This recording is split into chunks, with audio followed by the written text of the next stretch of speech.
Hello, নমস্কার, good morning. কেমন আছো সকলে?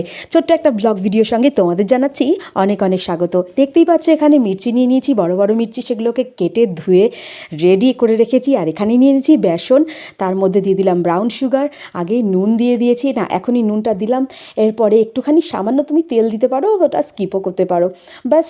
আর একটুখানি হিং দিতে পারো, আর জল দিয়ে নাড়াচাড়া করে নেবে ভালো মতো। ব্যাটারটা কিন্তু যতক্ষণ না পর্যন্ত লাম্পস না আসে, আর সেটা কিন্তু ভালো মতো ফেটিয়ে নিতে হবে, ঠিক এই টাইপের মতো। এই টাইপের ফ্যাটানো হয়ে গেলে দেখেছো এখানে কীরকম গাঢ় ভাবটা রাখতে হবে। ব্যাস, আমি গরম তেল নিয়ে নিয়েছি। আমি এখানে কিন্তু অল্প তেলেই ভাজছি, অনেকে ডোবা তেলে ভাজতে পারো, ডোবা তেলে ভাজলে কিন্তু জিনিসটা খুব সুন্দর হয়।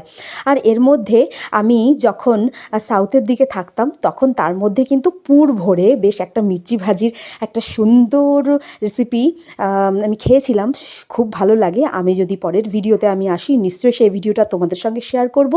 আর এখানে আমি প্লেনই দিচ্ছি, কারণ মির্চির মধ্যে আমি কোনো রকম পুর আমি ভরিনি।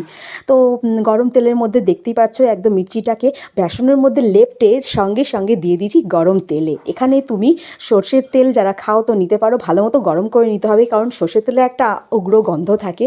আর না হলে তোমার রিফাইন তেলে করলে সেটা আরও ভালো হয়, মানে ওর মধ্যে কোনো গন্ধ থাকে না। ব্যাস, এখানে অনেকগুলো মির্চি একসাথে দিয়ে দিয়েছিলাম বলে একটু এরকম হলো, কারণ অল্প তেলে তো, ডোবা তেলে ভাজলে কিন্তু জিনিসটা আরও মচমচে সুন্দর হয়।